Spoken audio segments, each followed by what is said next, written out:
Hello, everybody. There we go. How are you? My name is Meredith Gershenson. I'm a research analyst here at workforce.com. Today, as the title suggests, we're going to talk a little bit about how to reduce absenteeism of hourly staff. Today, we have back on Anne Laguzza. She's the CEO and founder of The Works Consulting. Anne, thank you so much for coming on. My pleasure. I'm so excited to be back. Awesome. So Anne has reported from being the CEO to becoming a CEO herself. She has a diverse experience combined with extensive industry knowledge, which has led her to becoming the go-to human resources subject matter expert, speaker, and performance coach for frontline leaders to CEOs. To give a little bit of walkthrough of the Big Marker platform that we have going on here, we have the chat box to the right. I would love to hear just first and foremost where everybody is dialing in from. If you don't mind just typing it in, get it going. Let's see. Awesome. So I'm coming in from Chicago. I'd love to hear where everyone is coming in. Cool. And while we're waiting for those answers, we do have a Q&A at the very end of the webinar. Usually we like to ask the question throughout, but we do have a formalized Q&A just at the last 15, 20 minutes, depending on how many questions. Awesome. Wow, this is so cool. Welcome, everybody. Wow, this is amazing. Thank you. And then, so we do have that Q&A at the very end. If you do have questions, please save it till then. If you do have one that's just really top of mind, throw it in and we'll get around to it. No worries. We do also have some poll questions throughout the webinar itself. So those will just pop up right on the bottom left of your screen. We love to interact with you all. We love to kind of get a feel of where everyone's at. And then finally, at the end of the webinar, we do have an audit for everybody. It'll just help measure your organization's absentee protocols. And we are offering a $100 Amazon gift card to a very lucky winner. So be sure to keep an eye out on those inboxes if you do fill it out. And then finally, if you are a SHRM PDC member, we are offering a PDC credit. So my team will reach out if you do need a PDC ID and if you stick around for the entire webinar. And then finally, just to give a little background on workforce.com. So we are a workforce management software company who specializes in scheduling and time and attendance. So really our overarching goal is just to help business and frontline managers make the best decision for their company. Cool. And then just to kick start a little bit, this is so cool also. I love seeing where everyone's coming in from. So keep it going. This is awesome. I think we're pretty much breaking records here with how many people we've got going. So keep it up, you guys. Thank you so much for coming. So I'd love to kick it off. And, first, I would love to hear a little bit about some of the work that you do with hourly workforces and particular. Yeah, absolutely.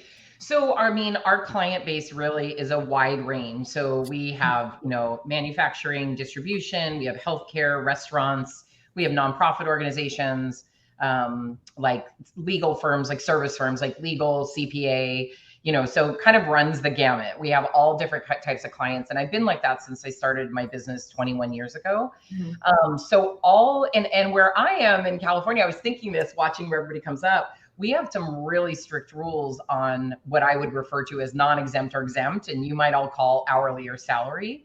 So there are pretty much hourly employees in every single business I interact with, but obviously some are much more predominantly hourly employees. But again, our laws are so strict on that. So it ends up, we have quite a few. Yeah. That's very true. That's a really good point. There's always going to be, no matter what industry you work in, no matter what workforce, there's always going to be some sort of the hourly wage staff. And that kind of feeds us into this first poll question. I'd love to hear first and foremost, what industry is everyone working in? What industry do you reside in? So feel free to fill that out. And then, Anne, what are some of the biggest challenges that are impacting those rising absenteeism rates in the United States? Oh my gosh, the biggest challenges? I feel there's so many. We're starting off heavy here. I know, gosh. Well, obviously, the biggest challenges is how do you run your workforce? It's so funny.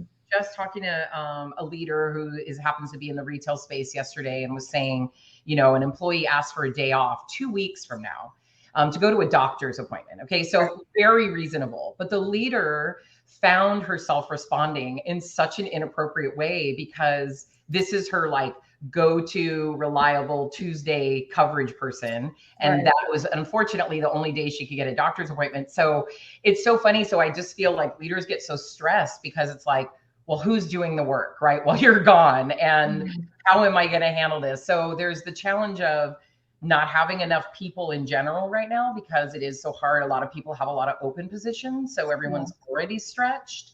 So just managing that aspect of it. And then, I even have some leaders who are just feeling like they're sort of responsible to pick up when other people aren't there at work, which is true in many ways, but it's just starting to wear on them. It's like burning them out because, again, a lot of it, I feel like where the added stress is coming from is that you don't have, most employers I'm talking to don't have a full team. Right. So they're already running short. Then they have absenteeism. And then that just makes it even harder to do whatever it is they're trying to do. For sure. And, I'm seeing in this poll question, there's a good amount of people, about a quarter of those who are filling out the poll are saying they work in the healthcare industry. And we are seeing in the news a lot where people are working with skeleton staff, essentially, and they are stretching their employee hours and they have to work overtime and people are experiencing burnout. I mean, it is just a dog eat dog world out there. And it is something that doesn't seem to really have as much as we would hope a light at the end of the tunnel where everyone's talking about, hey, we've come out on the other side of the pandemic. We made it through for the most part. And yet the healthcare industry specifically, as well as arguably the hospitality industry as well, are really struggling here. So I think that's interesting. I would love to point specifically to, this graph that I found talking about, as the caption suggests, employed people who missed work because they had an injury, illness, medical problem, or appointment. That's skyrocketed in 2022, as you can see. We are nearing 4 million people typically calling in sick, comparing that to on average around 2. So we're doubling that. And I'd love to hear your thoughts on this graph. Well, I mean, I think, like you just mentioned the pandemic, it's definitely, so I've been in this industry for 31 years, right? I've been in human resources for 31.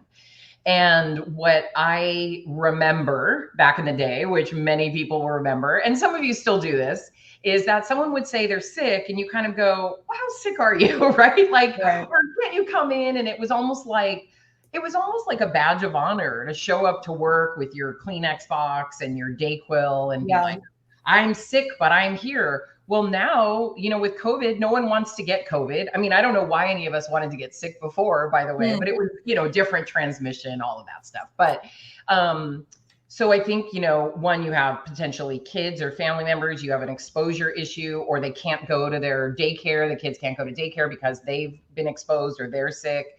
So you just see this increase in addition to, we don't want people to come to work sick, which, by the way, I've actually been a fan of forever. I don't know that we should ever really encourage people to show up to work sick. I just think it sends the wrong message. Right. Again, I totally understand both sides of it. I understand the pressure someone is under to keep things moving forward. And if someone just has a cold, couldn't they just push through? They probably could, but is it the best thing? Really for morale and all of that overall, it's probably not. Definitely. And we kind of touched on this a little bit, but, generally speaking, what is, the relationship between management and high call out rates, or even low engagement rate or low employee engagement on the other side of things? Say the first part of the question again. Yeah. So, generally speaking, like, what is your thoughts on, like, what's your stance on the relationship between management style and high call out rates, or on the other side of it, low employee engagement? Yeah, I mean, obviously, I think that, so one of the things for sure that 2020 did for everyone is make them reevaluate their life. And what I find personally from my experience so interesting about what we went through is it wasn't just one state that went through it, or a couple states, or just the United States. It was the world, right? Experience this, the whole thing. And it made people really evaluate what's going on, because we all had to stop. Literally everyone got sent home. Like I like to say, we all got sent home, and we had to many people evaluated what were they liking, what were they not liking. So I think that the employees now are really pushing back, especially if their leadership style, the leader that they're working for is not caring and supportive.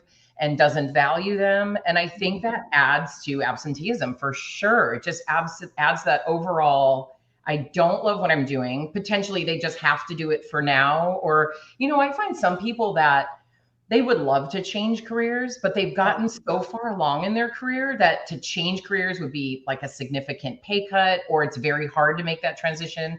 So then they just kind of keep showing up where they are, but they're not happy. So I would say, yeah, that management style's so important. Like the way that you're showing up for your team today it's even different than what I was saying in 2019, which is, as we know, not that long ago. Right. Yeah, exactly. And, I think it's interesting. We have people coming from an HR background on this webinar to ops background to mid-manager, general manager, floor manager types. And everybody has their different way where HR might be a little more person-centric, operations and general managers might be more ROI centric. So I would love to talk a little bit about the HR practices aspect and kind of what HR can do to help alleviate the issue. So is there any quick fix to combating low employee engagement? I mean, yeah, quick. So there's, I guess there's a quick way to identify. I don't know if there's a quick fix. Let me think through that as I tell you what you should do. But I mean, first of all, I find that when I work with a lot of leaders, and what I find is they know right away that there's a problem, right? And they often will even know what the problem is, but they literally feel stuck in their own situation and don't know how to change it.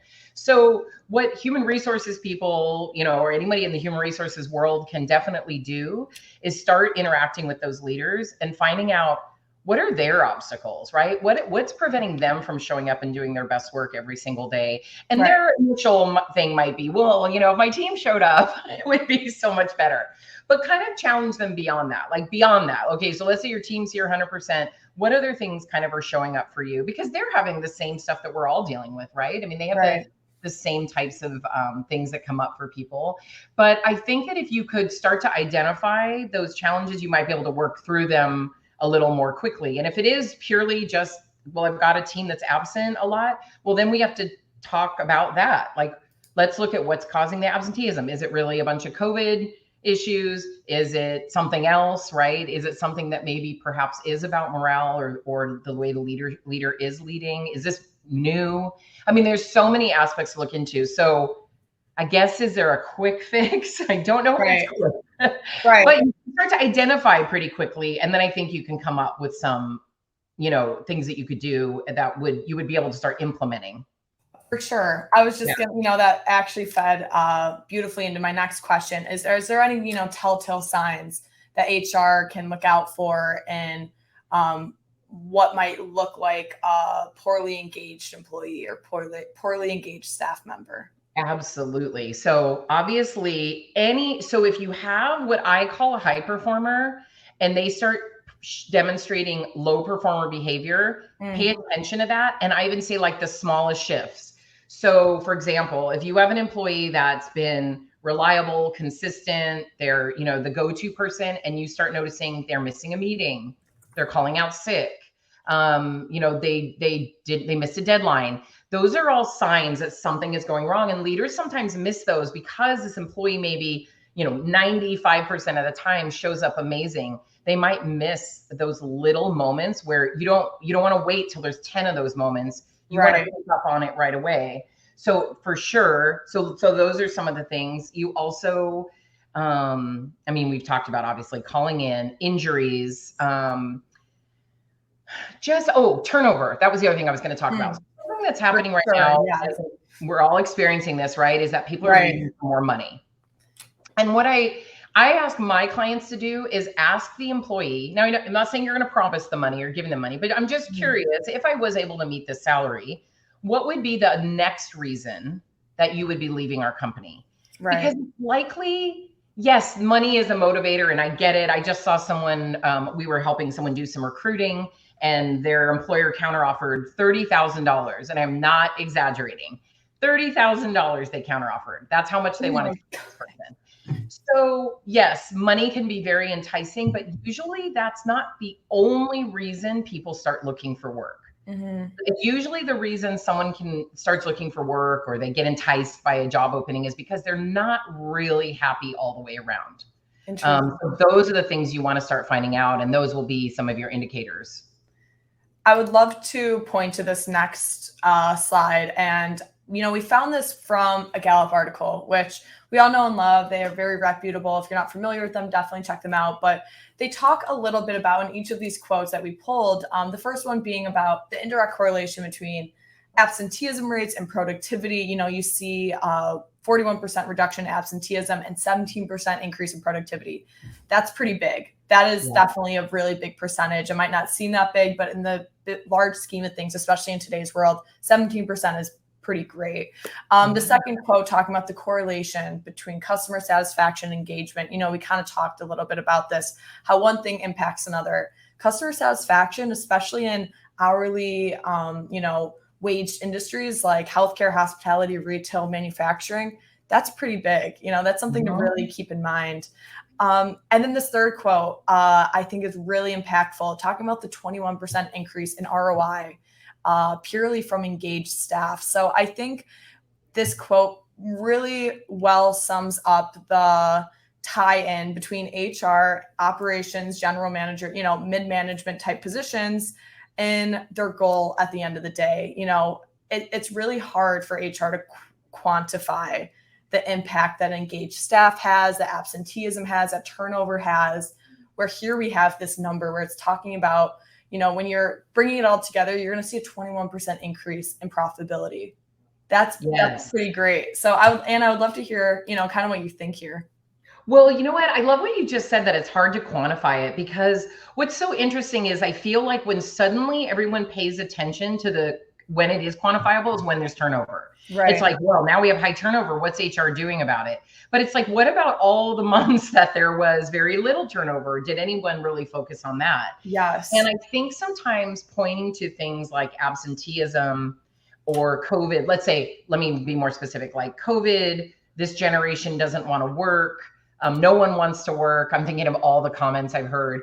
Pointing to those things, I call those easy outs, right? Instead of really, holding up the mirror to yourself as a leader and kind of going, what could I do differently? What could I do better? What have I not tried that might actually impact people being absent? Because I am going to tell you right now, I have employers that I work with that have very engaged, very present workforces. And it's not, a lot of people, oh, how much money do they pay? And it's not about that. A lot of them are not paying phenomenal. One of them actually pays minimum wage for some of their positions, which is sort of unheard of anymore. I was just going to say, these days, that's like out the door. Yes.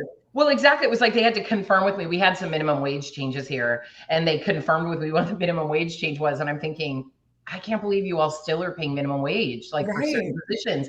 And those people show up every day. They're really good employees. They care about the organization. So you can do it, but it is about going beyond what the easy complaint is and saying, okay, let's just dig a little deeper and see if there's something else there. Yeah. I definitely think that's interesting. And, and I just want to point out to everyone that's dropping in a question in the chat box, I see them. Those are great questions. I'm tagging them. So we're making sure to get around to them in the Q&A section at the end, but keep them coming, you guys. Those are awesome questions. So thank you so much. I want to talk about the importance of feedback, of staff feedback. And what is the relationship you see between staff feedback when it comes to increasing engagement?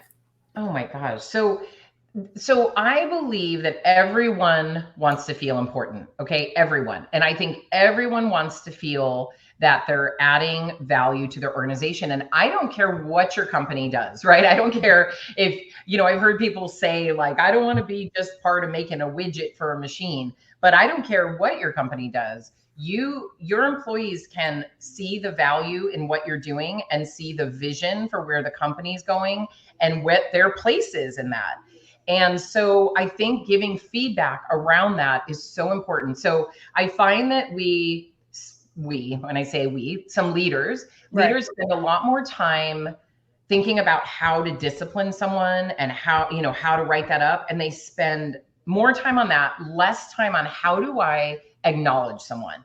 And sometimes, so funny, I just saw somebody put a reel up about this yesterday.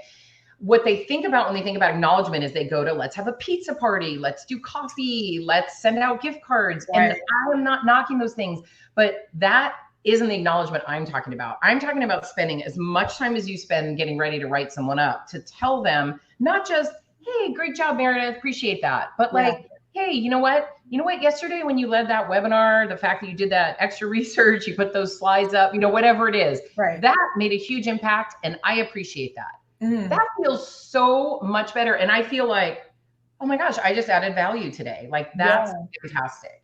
And that's the kind of feedback I think we need to spend some more time on is, one, checking in, finding out where their obstacles are, how you can help them overcome those, whatever those might be, and really making sure that they know where their place is in your organization in terms of adding to the overall success. Because you wouldn't be where you are. Do you mind if I tell a quick story? Please, yeah. Okay, so I worked in the security industry for a while. And when it's like security officers, this was back when I was in-house.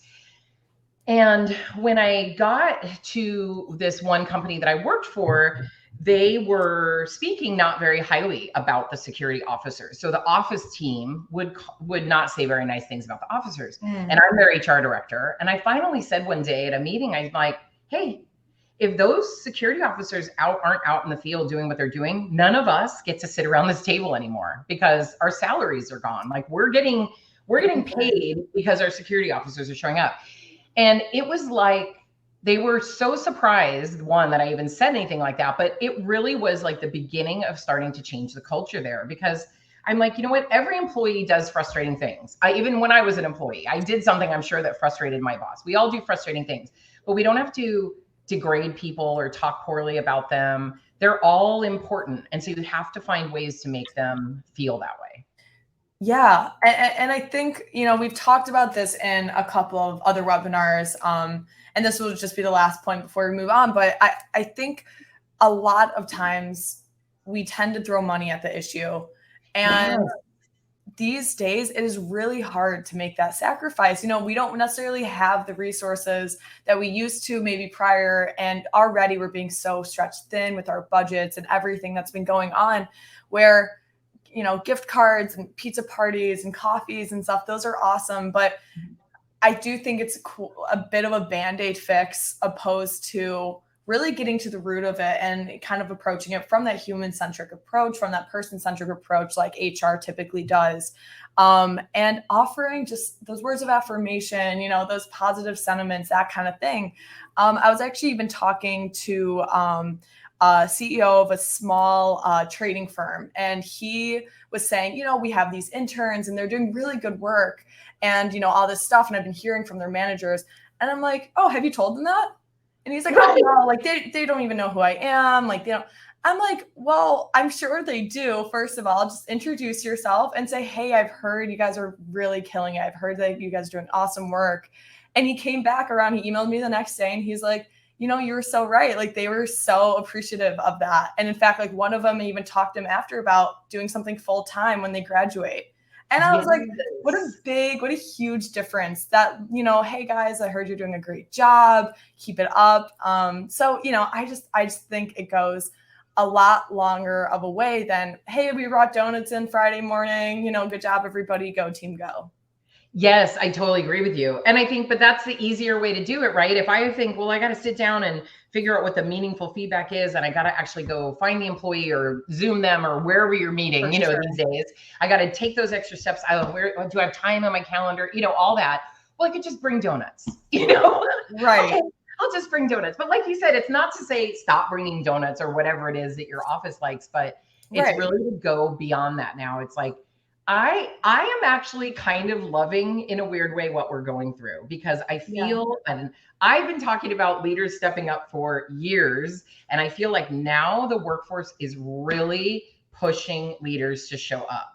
Yeah. They are saying, you have to show up. You cannot just keep giving us pizza and expecting us to be thrilled and excited and jumping around. We want you to show up for us differently. Right. And I don't know, I don't hate it. I mean, I do think everyone's going to start topping out on these salaries that are going around. I think, what my concern is everyone's throwing money at everything. It buys your employee maybe some sort of satisfaction for a little while longer. But to be honest, sometimes employees can't even articulate what it is that they need. So they think it's money.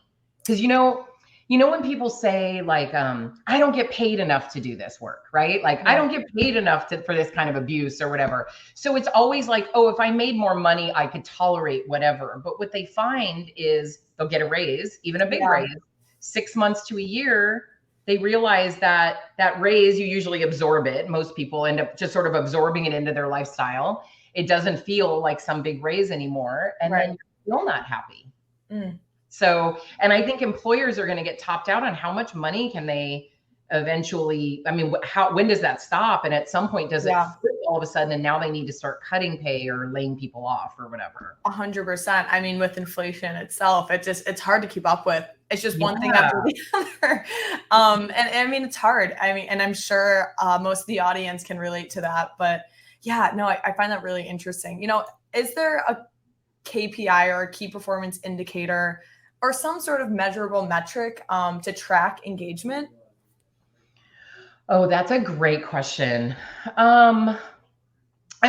There's a lot of things like you mentioned already, like turnover. You could definitely mention, you could track customer service scores if you do that kind of external, at that external customer. You can, definitely use that. You can use turnover, absenteeism, obviously. But so those are maybe some of the high level ones. There might be some others that people track, but to really, those are usually some good signs right there about sort of that level of engagement. And I don't know exactly how you would measure this, but an HR professional gets way more employee relations complaints. So I don't know like that you could necessarily count how many complaints versus last year, but you can tell when your employees aren't happy because they start nitpicking about I'm not trying to minimize their complaints, but it feels like it should be so small that somebody should just be able to talk to somebody about and work out, but it keeps ending up in HR's lap because the employee doesn't feel heard. They don't trust their supervisors. So they show up in HR and make the complaint. So that's another thing I would look at too. I think Steven's comment in the chat is really interesting. He said, one of the worst mistakes of my life was switching jobs solely for money. It was a hard lesson to learn early in my career. And I think, I wish I could like scream that from the rooftops, right? Because I really think especially with hourly workforce, there's a lot of young, workers out there. Typically there's 16, 17, 18-year-olds, and they're jumping around, they're figuring out what they like, most importantly, what they don't like. And it's hard. And especially it's hard not to get distracted with a bunch of other companies coming from your left and right being like, hey, we're offering more money here. We're offering more money here.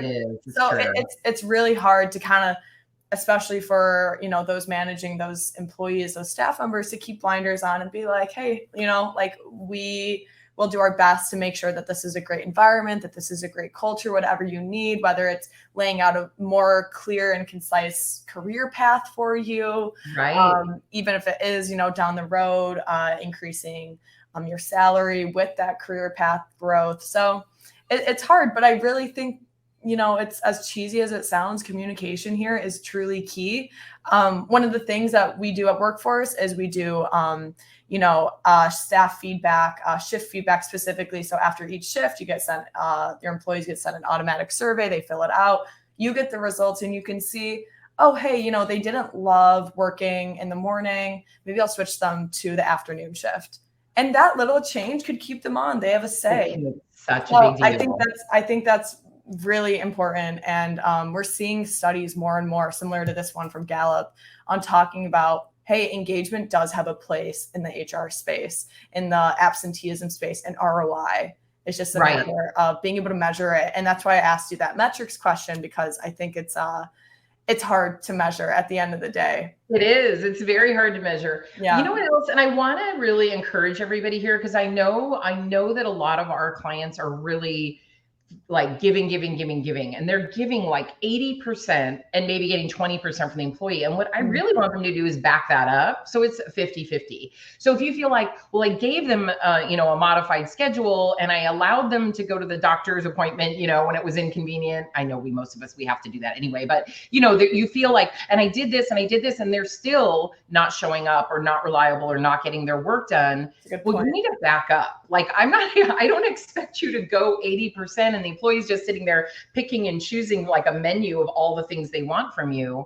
You've got to you give when you see, like, I shouldn't say when you see, but you give, and then you see that the employee acknowledges that as well and appreciates that and shows up as you expected, right? So if it's like, God, getting here at 8 a.m. is really hard on me. Is there any way that we could just adjust my time to 9 o'clock? And you say, sure, let's do it. Well, and then I'm not there at 9, I'm there at 10. And then I'm giving you another excuse. Well, no, then that's not the solution. That's what the employee thought the solution was, but that wasn't the solution. We got to go back and figure out what is actually the problem with them arriving to their workplace or wherever they're supposed to be on time, right? No, yeah, sure. Just keep giving and then giving another thing and then giving another thing. Because then that's when I find we get those phone calls because leaders are just beyond frustrated and they're usually at like, I want to fire them now. Yeah. And I'm like, hold on. They're at their wits' end. They're like, take it all, take all my money, and they're like, what else can we give you?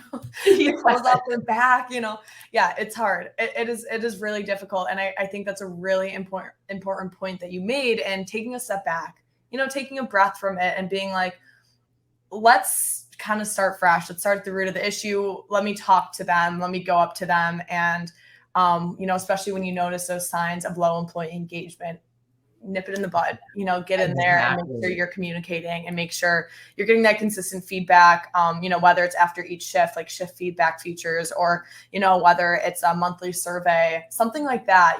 I've heard of people doing 30, 60, 90-day check-ins with new onboarded employees. That's had a lot of success. So yeah. And, we talked, you mentioned a little while ago about modified schedules. I'm curious, and if you've had any experience with workforces and flexible scheduling. Yeah, absolutely. And I would say it works well for some and not well for others. And I think it's all in how. So there's one thing that came to mind as we were just talking. So leaders will tend to hear from the loudest people on their team and decide that means everyone. So, and those people sometimes are your low performers, which is a whole other conversation, but your low performers sometimes scream the loudest about what's wrong. And so a leader hears one or two loud people on their team say, we want a modified schedule. And then they go and change the schedule. And then everyone's like, wait, not everyone wanted it. This isn't convenient. And then you have all this, conflict. Right. So first, make sure that it really is something that people would be, if you're looking at, if it's going to be a mandatory thing, obviously, if you're offering it, it's a little different just if you're offering it to people as an option.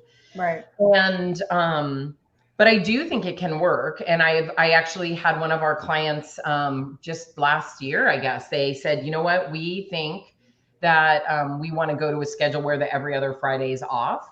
And we talked to our team and they're really excited about it. So we went through and implemented it, and they continue to tell me that is one of the best things they've ever done. Oh, wow. Their workforce is just so much happier because they love that 3-day weekend every other weekend. They just love that little extra day. And yes, they do have to work a little bit longer. I know someone who's on here, she's one of our clients, and they do the 980 schedule also. And it is one of their big selling points for recruiting and when people work there, because, they really like it. So depending on what kind of schedule you go to, it could be very, very beneficial for your employees. We actually ran a webinar not too long ago about how to, what to know about a 4-day work week. And if those who are curious on kind of seeing what that would look like, especially for an hourly workforce, check that out. It's on our page. So, or email me if you want the link. I'm happy to send it to you. But yeah, that's a really great place to start. If you're curious, we have a really awesome expert, who talks a lot about it. So, that's a really awesome point. And again, it kind of goes with Robert's comment in the chat, which I think a lot of people can probably relate to. He said, we offer employee incentives, gift cards, sporting event tickets, restaurant certificates, I'm like, Robert, are you hiring? And we Yeah. pay our employees well above minimum wage, but we're still struggling with a high turnover rate. We did not have this issue before the pandemic, but now things have changed. And, I think people are getting creative, whether it's 4-day work weeks, whether it's, getting more feedback, that kind of thing. Dig deeper. You got to dig deeper. And it's so much easier said than done, but that's, bottom line. Well, because what's so funny, Meredith, that you said, oh my gosh, you hiring, like joking, right? But that's what most people's reaction is to what you just wrote, Robert. Mm-hmm. So that means you got to dig deeper, because most of us are like, oh my God, that sounds amazing. So if you're still seeing a lot of turnover, then it's like, let's dig deeper and see if there's something else here. So we have all this in place, but is there something we're missing? What about our onboarding program? What about our offboarding program? All the things. Have we done check-ins with people? So for sure. So true. So true. I would love to, switch it up to talking a little bit more about the idea of flexible scheduling and where it comes into place. And this is a table that we actually used in one of our more recent webinars on forecasting demand data.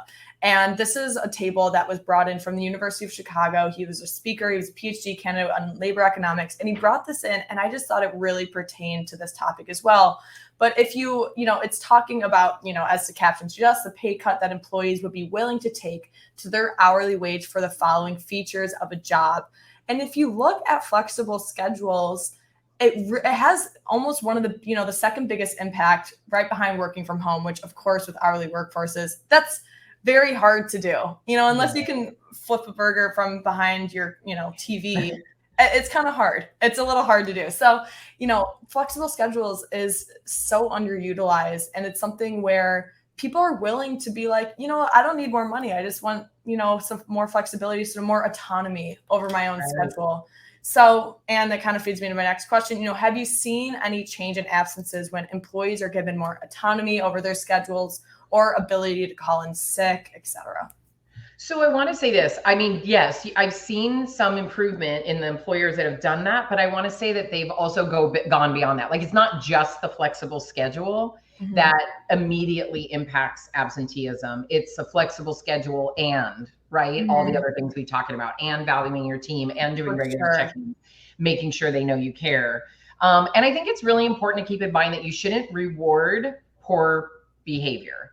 Right. So if someone's, and I think sometimes that's hard to figure out, but if someone's, regularly absent, now it's one thing to have a conversation with them and they're like, it's supposed to be there at 8, kind of like what I said before, 8, they show up at 8:15 every day and you're like, what's going on? And they're like, I take a bus and sometimes it's questionable. And is there any way I can start at 8:30? Now I'd be willing to agree to that for, 2 weeks, 30 days. I'd say, okay, let's try it. And let's see if there's an improvement. Now, if that employee has other performance issues, I'm going to already be a little concerned about doing that. So I don't want you to reward poor performance either. Just hoping to get them to turn around performance wise. You're going to have to work on the performance. So I think that's the combination. It's got to be flexible schedules, great, but you also have to go, because that's it. I know it might not seem easy to some people here if they don't have the ability to implement it. They have to get approvals, but it is an easier fix than actually getting to know your employees and finding out what they value, what's challenging them, and seeing if you can help them in that way. Right. And it's important to note, for those who are wanting to try out flexible scheduling, that's something that, software like Workforce really does well. And we can help, kind of help roll it out, give you best practices, that sort of things. Right. So if you want to trial it out, feel free to let me know. But do you have any suggestions, Anne, for those who are kind of like, I want to try this with my workforce, but how do I roll it out? Should I kind of start with maybe more of the manager level and see what they like, that sort of thing? Yeah, I mean, so it depends on where you are, of course. In California, we have all these crazy rules. So if you're here with me, you got to follow a very prescribed step-by-step issue. Yes. But I would say if you have the flexibility to roll it out as you would like with, I might choose people who are high performers for sure. People who show up, who are are good at what they do, right? They're my go-to person. I can count on them. They're reliable. And I would even tell them, like, you're kind of part of this pilot program. And this is what we're going to do. We're going to try it for this long. I'm going to be getting feedback throughout. I'll be giving you feedback throughout of how it's going. You let me know how it's going. Let's see if there's any tweaks we need to make. So kind of almost do like a little pilot. I like that idea of like, maybe it's a team. But I would love it if it could be something that is sort of a reward for high performing behavior. Yeah. Yeah. I think that's a really great point. Yeah. Have you ever had any experiences, kind of flipping it a little bit, but have you had an experience with points-based attendance? If so, what does that look like for those who might have rolled it out? Yeah. So, I mean, probably just so everybody knows, like you get a certain number of points, right? If you're late, you get a point or a half a point. It depends on how you set it up. If you're absent, you get a point. Some of my challenges with that is just that it depends on how it's laid out.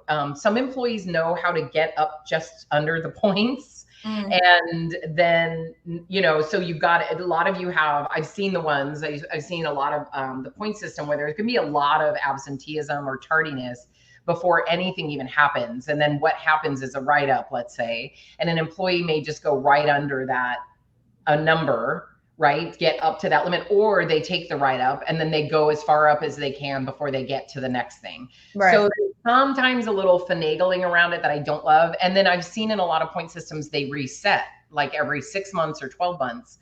And so then again, you have an employee who they won't improve necessarily their attendance. Right. However, I will say that I was just working with a leader in, I would call it like the manufacturing space, and this HR professional, and they had a lot of attendance issues, and she implemented a point system very successfully. And she said it immediately reduced their absenteeism. So it can work for sure. I would just say you really got to think about your team and how you set it up and what's the intention behind it and all of that.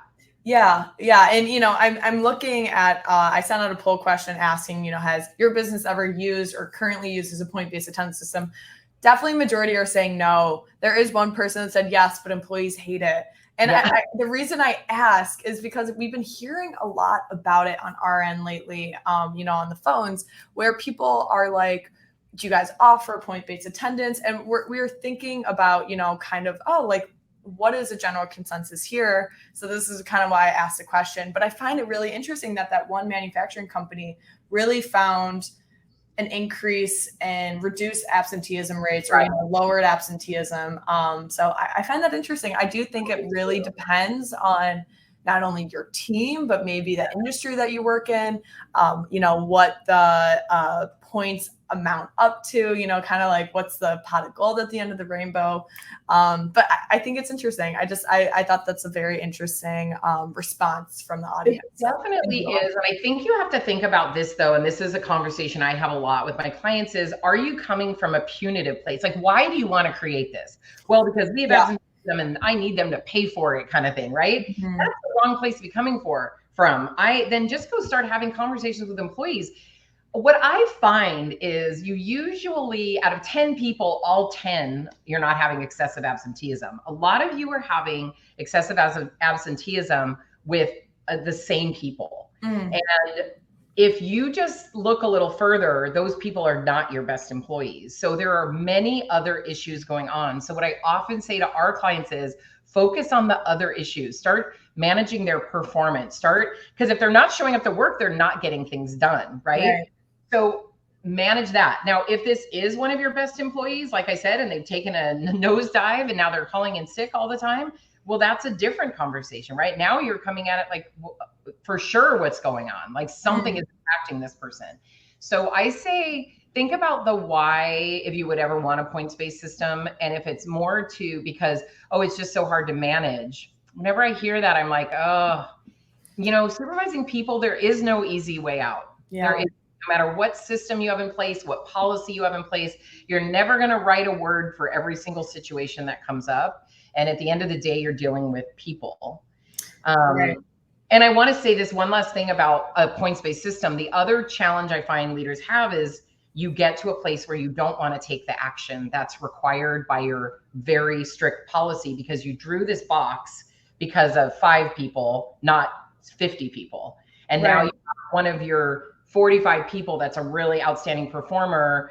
Typically they've had some challenges. Now you have to write them up. And it's like, well, I don't want to write that person up because, you know, XYZ, they're a really good employee and they're, you know, this was just a blip on the radar and blah, blah, but you put your box around it. So you have to, yeah, that's a really great point. And yeah, really think about the why when you're thinking about revising policies and adding in very strict regulations. What is that about? Is it that we really need to teach our supervisors to be better leaders? Because that maybe would be equally beneficial and maybe even better. That's a great point. Yeah. I would love to, you know, before we hop into the Q&A section, and I'd love to kind of hear about, you know, maybe to sum everything up, what are your 1 or 2, you know, top tips, actions, or takeaways that you can share with the audience just to better retain their hourly staff at the end of the day?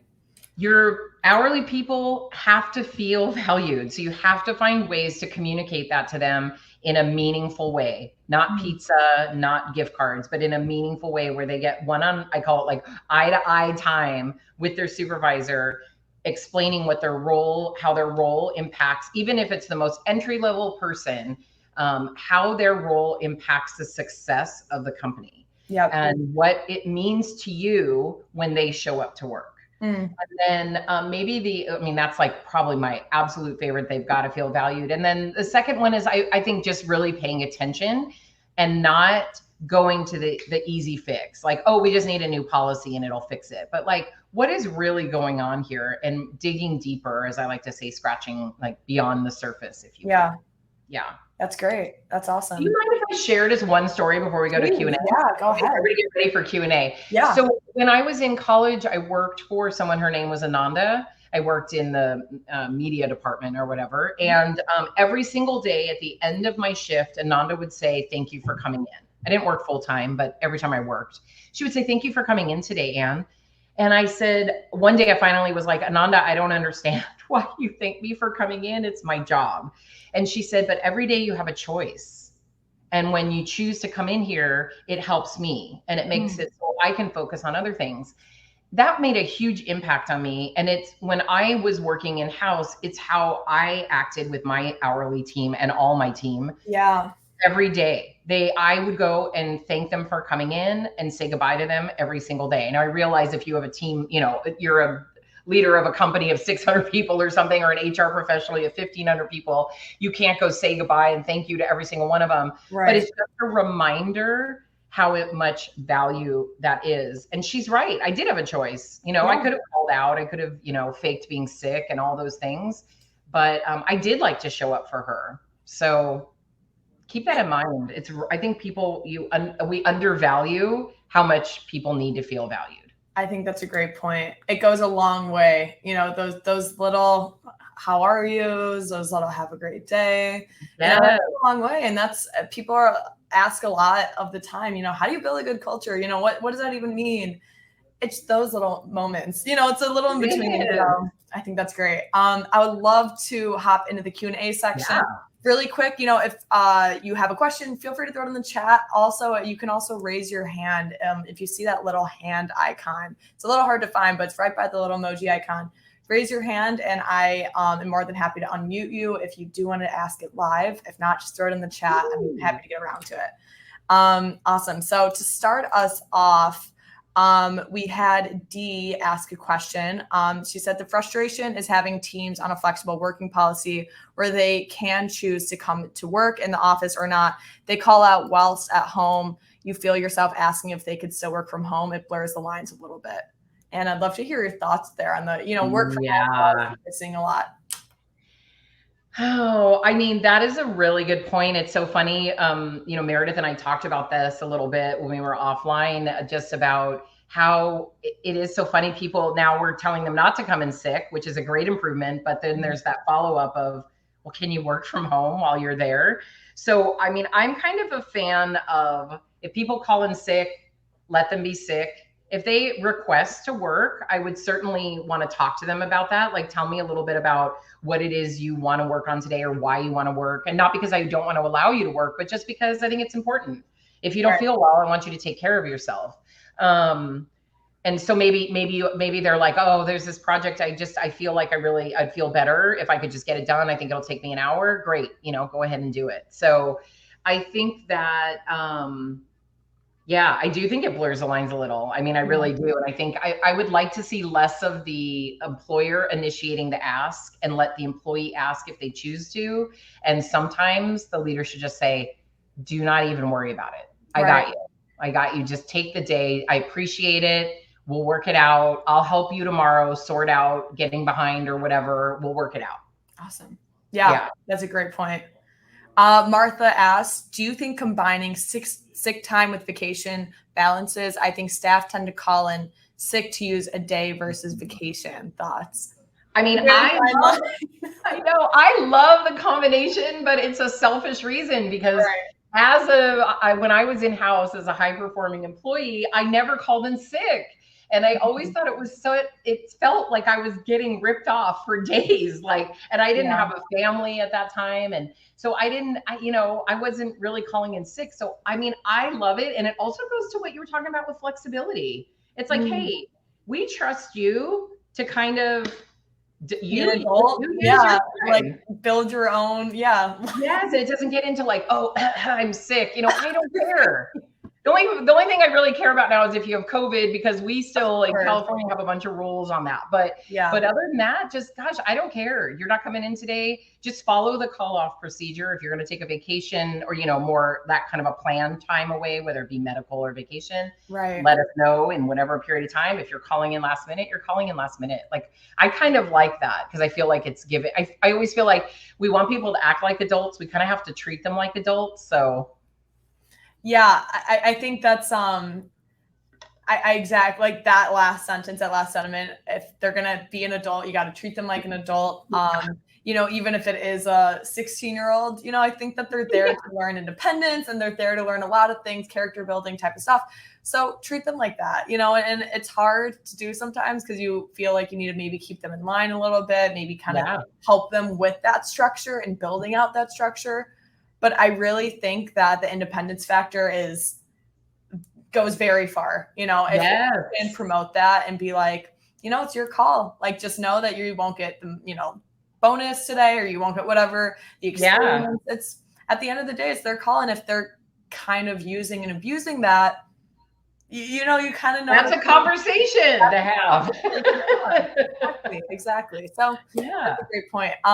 Martha had another question. She said, is it okay to check in and point out to an employee, an exempt employee, to say, hey, I've noticed a pattern that you call out sick in our meeting today, management meeting days? Yeah, to me, that's a great conversation to have. I would say, hey, I just happened to notice the last 3 Mondays that during that for the management meeting, you weren't here and we missed you. We missed your contribution. And I wanted to check in and see if there was anything that's going on that we could help with or that I could help with. Is there anything about the meeting that's not working for you? Like, I would ask some questions for sure. Yeah. Great questions, Martha. Thank you so much for those. Ashley asked, what can we do when we have an absentee but stuck with not giving consequences because of low staffing? And this is something that, to preface, there's some conversation going on in the chat with, Gwen and Casey specifically. Thank you guys so much for those comments on, the healthcare industry and how they really need to hit a certain staffing level. And they're dealing with a lot of burnouts amongst their staff. So I would love to hear your thoughts on that. So very interesting because I was Meredith, it might have been us even talking about it. I don't remember, but I get more calls right now. Do I know a mental health professional that will go into workplaces and will work with teams? Some are looking for individual, almost like therapy. And some are looking for more like team, not team building, but like team group discussions and things like that. Yeah. And I think we're going to see a huge trend for that because I do think people are getting tired and burned out. And I understand we work with a lot of industries that have those, they have to have certain ratios. And I think I don't know that I have an easy answer for that because where that comes from is whoever's at the very top. We need the people at the very top to start understanding how important it is to take care of our people. And I read this article.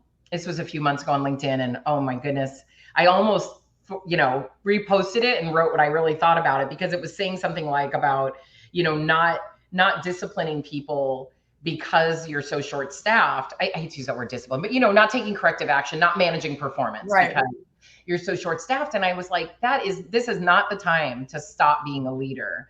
So I understand it's like there's not consequences. We're really short staffed, but I mean, it's hard. I know it's easy for me to say. I would say that there still should be consequences. And my guess is that if someone's abusing it that much, they're doing other things in the workplace that aren't acceptable. For sure. So I wonder if it's really time to start managing that and then making a plan for how are we going to function like this? Because eventually you're going to start losing your best people, because they won't tolerate working around people who are just not pulling, doing their responsibilities and being part of the team.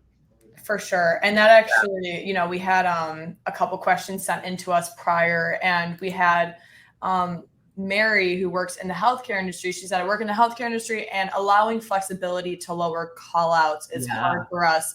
What would you suggest here? And you kind of touched on it a little bit, but I'd love to hear, your thoughts between those 2 points. So this is a great question, because one of the things I want everybody to leave with today is like, you don't have to have the answers for everything. You have your people to ask. So you can have some honest conversations like, we would love to be able to let you come in anywhere between, 8 and 10 o'clock in the morning. But, we're not able to because of the type of industry we're in. Now, that shouldn't be a surprise to anybody who's in healthcare, right? However, we also would like to explore some other things that would make you feel more valued, fulfilled when you come to work. Can you think of anything? Do you have any thoughts? And I know sometimes people get so afraid to open up because they're like, well, if we open it up, they're going to think we're going to do it. But you just have to preface it all by saying, I'm not making any guarantees, but I also really want to hear your thoughts, and let's not limit them. Let's just brainstorm for a moment and tell me what it is that you feel would do that for you, because maybe there's something we can do. Yep. Maybe it's not exactly like what they're asking for, but maybe there's something similar. Yeah. I want to share, because you do have a lot of healthcare people. Someone just sent me a picture today. They work in the healthcare industry. They might even be here. I don't know. So they're going to know that I'm talking about them, but I won't say who it is. They came up, they're calling them aid stations. Oh, they're adorable. So they have like Kleenex, they have little lint rollers, they have some snacks, they had toothbrushes, some toothpaste, just nice little things that are extra for the employee. And they're putting them throughout their clinics. And they're for employees to just feel that, because they're having the same issue you're all describing. And again, it's a little pizza party-ish, I'm not going to lie, but it's something that they can do, because they're really feeling like they're very limited right now on all the things they can do. So I like I said, I'm not saying don't have a pizza party. So an aid station's kind of a creative idea, and I'm very curious to see how it works. I love that. That's so cute. Yeah. That's amazing. And honestly, at the end of the day, it's probably cheaper than doing like Pizza Fridays. Like if I'm honest, totally right. Probably go to Costco and get that kind of stuff in bulk. That's exactly. Awesome. That is so cool. Exactly. That's great. Really That's cool. great.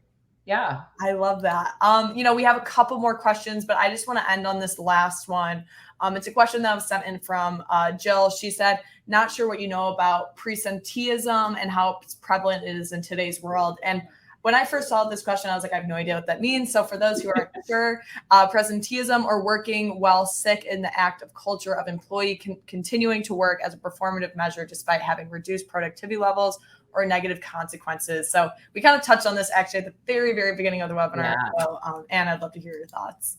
Yeah, I mean, you know what? I've never been a fan of rewarding people for coming to work sick. And I kind of had hoped if anything came out of the pandemic, it would be that we would shift that culture. I have not seen it shifted in many ways. And I even just went to an event the other day where somebody said, oh, I'm sick, I can't shake your hand. And all I thought of is like, I thought we were past this. Right. Of course, I didn't want to sit next to that person because I don't know if they know what they're sick with. Yeah. So I just think that if you can really create a culture where people don't feel like they're getting buried while they're out. And I'll give you an example. I had a leader I was coaching. She got really, really sick.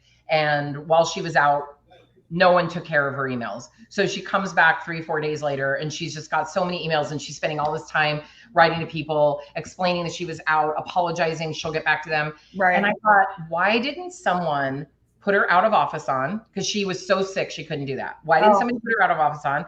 Why didn't anybody, I mean, I know we're all so personal about our emails, but maybe we need to shift that a little bit. Maybe it needs to be like you have a buddy who helps just sort of maybe monitor a little bit of what's going on. But at a minimum, why didn't we put her out of office on? Right. Somebody could have logged in from IT, set that up and said, okay, at least everybody knows where she's, you know, she's not here. Right. So I would love to like normalize not having people come to work sick and it not being like a badge of honor to say, like, I haven't used a sick day this year. I don't know if I definitely, I don't think I reward that. I like people to take even a mental health day where they just need to. Yeah. We're actually seeing more and more how people are doing unlimited pay time off or unlimited PTO, which, you know, there's a lot of up in the air about that actually. There is that for another webinar, but I thought that was I was going to say we could go a whole other hour on that. But, you know, before everybody leaves, I would love to share that audit that I was talking about. I just shared it. It should pop up on your screen right there on that bottom left. Feel free to fill it out.